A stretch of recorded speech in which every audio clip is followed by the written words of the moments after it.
Breaking news చూస్తున్నాం. BRS అధినేత కేసీఆర్ కూతురు ఎమ్మెల్సీ కవిత మరి కాసేపట్లో హైదరాబాద్ కు రాబోతున్నారు. ఆమె అమెరికాలో ఉన్నప్పుడే తన తండ్రికి రాసిన లేఖ లీక్ అయింది. పార్టీలో సమస్యలను తండ్రి ముందు పెట్టిన కవిత లేఖ ఇప్పుడు తెలంగాణ రాజకీయాల్లో హాట్ టాపిక్ గా మారింది. ఆ లెటర్ పై ఇంతవరకు కేసీఆర్ స్పందించలేదు, అలానే కవిత కూడా స్పందించలేదు. మరి కవిత ఏమైనా స్పందిస్తారా, అసలేం చెప్తారు అనేది ఇప్పుడు ఆసక్తికరంగా మారింది.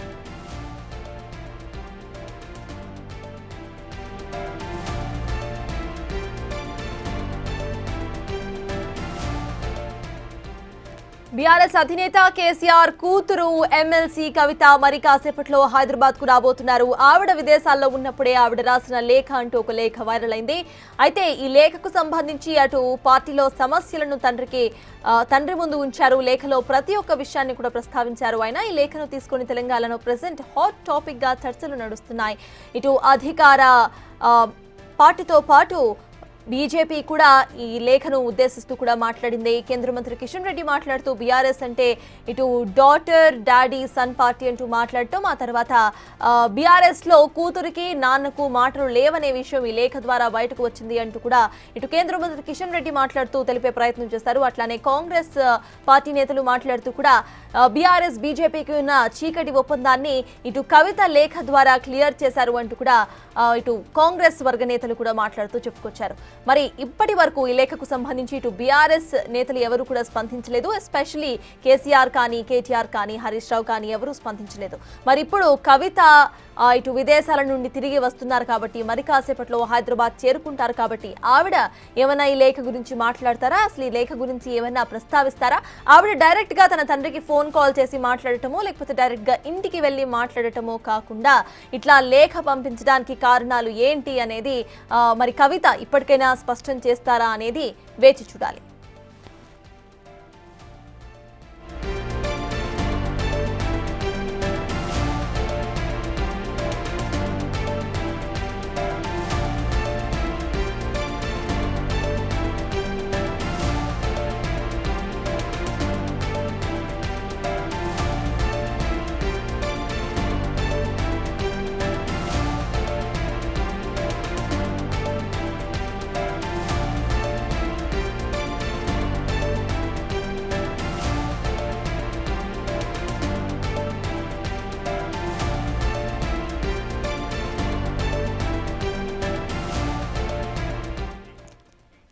ఇదే అంశంపై పూర్తి డీటెయిల్స్ టు మా ఇన్పుట్ ఎడిటర్ పవన్ అందించడానికి సిద్ధంగా ఉన్నారు. పవన్, చెప్పండి. టు బీఆర్ఎస్ ఎమ్మెల్సీ కవిత మరి కాసేపట్లో హైదరాబాద్ కు రాబోతున్నారు. అట్లీస్ట్ కవిత అయినా ఈ లెటర్ గురించి మాట్లాడే అవకాశం ఉందనుకోవాలా, ఆవిడైనా ఒక క్లారిటీ ఇస్తారనుకోవాలా?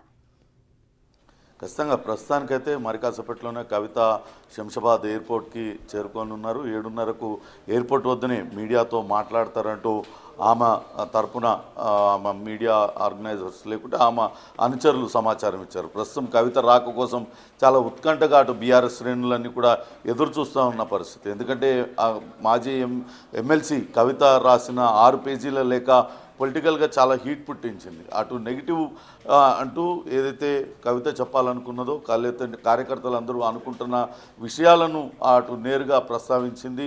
ఇది ఆ లేఖ బయటికి రావడంతో పెద్ద ఎత్తున దీనిపైన చర్చ జరుగుతుంది. ఇప్పుడు కవిత ఆ లేఖలో అంశాలపైన మాట్లాడతారా లేకుంటే దేనిపైన మాట్లాడతారనే ఉత్కంఠ అయితే కొనసాగుతుంది.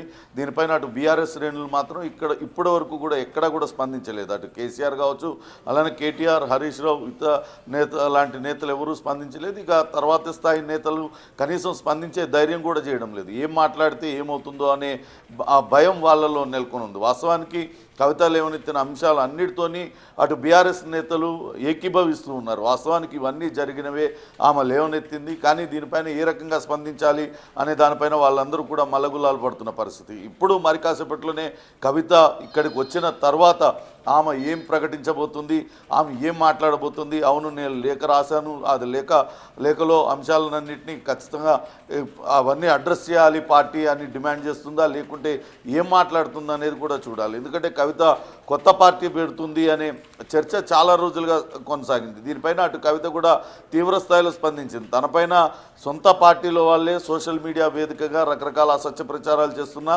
పార్టీ నేతలు ఎవరు కూడా ఖండించే ప్రయత్నం చేయలేదంటూ ఆమె తమ ఆవేదనను వెలగక్కింది. ఖచ్చితంగా దీనికి రెట్టింపు స్థాయిలో జవాబు చెప్తానంటూ కూడా గతంలోనే హెచ్చరించిన పరిస్థితి ఉంది. ఇప్పుడు కవిత మరికొన్ని గంటలలో స్వదేశానికి తిరిగి వస్తున్న తరుణంలో ఆమె లేఖ అటు బహిర్గతం కావడం, ఇదంతా కూడా వ్యూహాత్మకంగానే జరిగిందా లేకుంటే అనుకోకుండా జరిగిందా అనే చర్చ అయితే పార్టీలో కొనసాగుతుంది. ఇప్పటికే కొంతమంది బీఆర్ఎస్ నేతలు ఎయిర్పోర్ట్కి చేరుకున్నారు. అక్కడే విఐపీ లాంజ్లో కవితను బుచ్చగించి మరింతగా ఇప్పటికే పార్టీ పరిస్థితి కొంత గందరగోళ పరిస్థితిలో ఉంది. ఓటమి తర్వాత అటు ఎంపీ ఎలక్షన్లో తీవ్రమైన పరాభవం, ఆ తర్వాత ఎమ్మెల్సీ ఎన్నికల్లో కనీసం పోటీ కూడా చేయలేకపోయినాం. ఇప్పుడు స్థానిక సంస్థలో ఎన్నికలు వస్తున్న తరుణంలో మెల్లమెల్లగా పుంజుకుంటుందన్న టైంలో కవిత ఈ రకంగా అటు లేఖ రాయడం, ఇవన్నీ కూడా కొంత ఇబ్బందికర పరిణామాలుగా పార్టీకి మారుతాయి. కాబట్టి ఖచ్చితంగా కొంత సంయమనం పాటించాలి అని వాళ్ళందరూ కూడా కవితకి నచ్చజెప్పే ప్రయత్నం అయితే చేయడానికి వచ్చారని తెలుస్తుంది. అయితే కవిత మాత్రం ఆమె ఏం మాట్లాడతారు అనే దానిపైన కొంత ఉత్కంఠ అయితే నెలకొని ఉంది. వాస్తవానికి బీసీ నినాదాన్ని కానీ అటు మహిళా రిజర్వేషన్ల పైన కానీ కవిత మాట్లాడింది తప్పితే బీఆర్ఎస్ పార్టీలో ఎవరు కూడా మాట్లాడలేదు. అలానే కవిత ఒక కొత్త పార్టీ పెట్టబోతుంది. దాని పేరు తెలంగాణ బహుజన రాష్ట్ర సమితి. టీఆర్ఎస్ బీఆర్ఎస్ రెండు కలిసి వచ్చేలా ఆ పార్టీ పేరు ఉండబోతుంది అనేది కూడా పెద్ద ఎత్తున చర్చ జరుగుతుంది. ఈ నేపథ్యంలోనే కవిత మరి కాసేపట్లో అక్కడ ఎయిర్పోర్ట్లో మీడియాతో ఏం మాట్లాడుతుందనే ఉత్కంఠ అయితే ప్రస్తుతం నెలకొనుంది.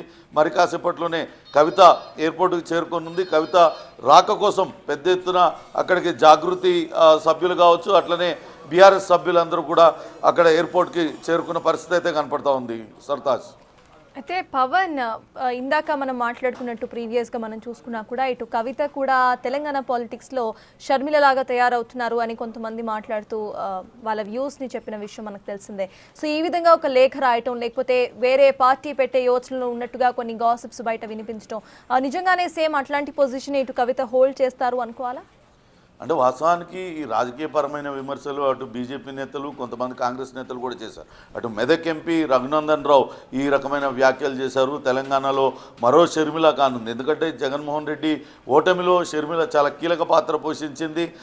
ఎన్నికల కన్నా ముందు అటు కాంగ్రెస్ పార్టీలో చేరింది. తనను అన్న ఏ రకంగా మోసం చేసింది అంటూ ఎక్కడికక్కడ సభల్లో అటు జగన్మోహన్ రెడ్డిని ఎండగట్టింది. ఆమె సొంతంగా ఇక్కడ తెలంగాణలో పార్టీ పెట్టింది. ఆ తర్వాత దాన్ని కాంగ్రెస్లో విలీనం చేసి కాంగ్రెస్ పార్టీలో చేరి ఏపీ పిసిసి అధ్యక్షురాలుగా ప్రస్తుతం ఆమె విధులు నిర్వర్తిస్తూ ఉంది.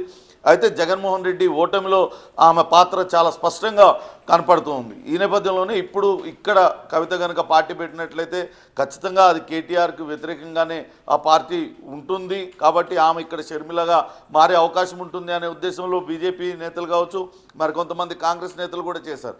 అయితే వాస్తవానికి అటు అద్దంకి దయాకర్ లాంటి నేతలు కూడా మాట్లాడారు. ఆమె తన రాజకీయ అస్తిత్వాన్ని కోల్పోయే ప్రమాదం ఏర్పడింది. ఇంట్లో అటు కుమ్ములాటలు జరుగుతున్నాయి, లుకలుకులు ఉన్నాయి, ఎవరికి వారు ఆధిపత్యం కోసం ప్రయత్నిస్తూ ఉన్నారు. అందుకే ఆమె తన రాజకీయ అస్తిత్వాన్ని కాపాడుకోవడానికే ఈ లేఖ రాసింది. దీని మీద పెద్ద చర్చ జరుగుతుంది. ఖచ్చితంగా ఆమెకు కొంత మద్దతు లభిస్తుంది. ఇప్పటికే బీసీ నినాదాన్ని ఎత్తుకున్న కవిత ఇటీవల తెలంగాణ జాగృతి కమిటీని కూడా ప్రకటించారు. ఆ కమిటీలో అత్యధికుల్ని బీసీలని నియమించారు. తద్వారా బీసీలకు తాను బీసీ రిజర్వేషన్లకు కానీ బీసీలకు తాను మద్దతుగా ఉంటానని చెప్తా ఉంది. ఇప్పటికే బీసీలు అధిక శాతం ఇక్కడ తెలంగాణ రాష్ట్రంలో ఉన్నారు. వాళ్ళందరి మద్దతుతో తాను ఏదైనా చేయవచ్చు అనే ఒక సంకేతాన్ని అటు పార్టీకి కూడా ఇచ్చిందా అనే అనుమానాలను కూడా కొంతమంది నేతలు వ్యక్తం చేస్తున్నారు. ఏదైనప్పటికీ ఇప్పుడు తెలంగాణలో మాత్రం అటు కవిత రాసిన 6 పేజీల లేఖ అటు బీఆర్ఎస్ను షేక్ చేస్తుంది. తెలంగాణ రాజకీయాల్లో హీటుని పెంచింది.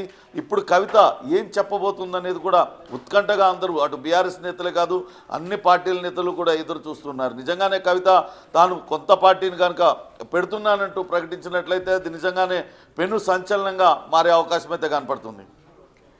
ఇక పవన్, ఇఫ్ ఇన్ కేస్ నిజంగా లెటర్ ఆవిడే రాశారు, అట్ ద సేమ్ టైం ఆవిడకి నిజంగానే ఇటువంటి కొత్త పార్టీ పెట్టే యోచన ఉంది అని అనుకుందాం. మరి ఆ పాయింట్ ఆఫ్ టైంలో ప్రెసెంట్ డైరెక్ట్గా అక్కడ నుండి కవితను ఇంటికి తీసుకువెళ్ళి ఏమైనా మాట్లాడే అవకాశం ఉందనుకోవాలా, బుజ్జగించే ప్రయత్నం చేసే అవకాశం ఉందనుకోవాలా అన్న కేటీఆర్ కానివ్వండి లేకపోతే కేసీఆర్ కానివ్వండి? కొద్దిసేపటి క్రితమే బీజేపీ రాష్ట్ర అధ్యక్షుడు కేంద్ర మంత్రి కిషన్ రెడ్డి ఆయన మీడియా సమావేశంలో మాట్లాడారు. అటు కేసీఆర్కు కవితకు డిస్టెన్స్ పెరిగిపోయింది, అందుకే నేరుగా మాట్లాడలేని పరిస్థితి ఉంది అని ఇప్పుడే తెలుస్తుంది అని. నిజంగానే ఆ పరిస్థితి ఉందా లేదా అనేది తర్వాత సంగతి, కానీ ఈ రకమైన చర్చ అయితే రకరకాలుగా జరుగుతుంది. పొద్దున మరో బీజేపీ నాయకురాలు డీకేఆర్ను కూడా అదే అంది, తండ్రితో ఎప్పుడైనా సరే కూతురు అర్ధరాత్రైనా ఆయన గదిలోకి వెళ్ళి మాట్లాడే అంత స్వాతంత్రం ఉంటుంది, కానీ లేఖ ఎందుకు రాయాల్సి వచ్చింది అనే అనుమానాన్ని వాళ్ళందరూ కూడా రేజ్ చేస్తున్నారు. అంటే కవిత కొంత నిజంగానే ఇంట్లో ఒత్తిడి ఎదుర్కొంటుందా, తనకు సరైన న్యాయం కుటుంబ సభ్యుల నుంచి జరగలేదని ఆమె భావించి ఈ రకంగా లేఖ రాసిందా అనే అనుమానాలైతే రాజకీయ పార్టీలు వ్యక్తం చేస్తున్నాయి. ఏమైనప్పటికీ కూడా అటు బీఆర్ఎస్ నేతలు మాత్రం ఆమె లేఖలో రాసిన అంశాలు, లేఖలో ప్రస్తావించిన అంశాలన్నీ కూడా చాలా కాలంగా బీఆర్ఎస్ కార్యకర్తల మనసుల్లో ఆలోచనలు ఉన్నాయి, అవన్నీ కూడా కార్యకర్తలు రోజు మర్దన పడుతున్న అంశాలే. వాటిల్ని ఆమె లేవనెత్తింది. కేవలం కార్యకర్తలే కాదు, నేతలు కూడా అనేక సందర్భాలలో మనస్తాపానికి గురయ్యారు. కేసీఆర్ని కలవలేక ఈ నేపథ్యంలోనే వాటిలన్నింటినీ ఆమె లేవనెత్తింది అనే చర్చ కూడా జరుగుతుంది. అయితే ఇప్పుడు కవిత మాత్రం మరి కాసేపట్లోనే హైదరాబాద్కి చేరుకుంటారు. చేరుకున్న తర్వాత మీడియాతో మాట్లాడతారు. మరి ఆమె మీడియాతో ఏం మాట్లాడతారు అనేది కూడా వేచి చూడాలి. Right, thank you Pavan. సుయేస్ బీఆర్ఎస్ అధినేత ఇటు కేసీఆర్ కూతురు ఎమ్మెల్సీ కవిత మరి కాసేపట్లో హైదరాబాద్కు రాబోతున్నారు. ఆవిడ హైదరాబాద్కు వచ్చిన తర్వాత అయినా ఈ లేఖ గురించి జరుగుతున్న ఏవైతే గాసిప్స్ ఉన్నాయో, ఈ కాన్స్పిరసీస్, వీటన్నిటికీ కూడా ఒక ఎండ్ కార్డ్ పడబోతుందా? ఆవిడ మీడియా ముందుకు వచ్చి అసలు ఏం మాట్లాడబోతున్నారు, నిజంగానే ఆవిడ కొత్త పార్టీని పెట్టే ఆలోచనలో ఉందా లేదా అనేది మరి కాసేపట్లో తేలబోతోంది.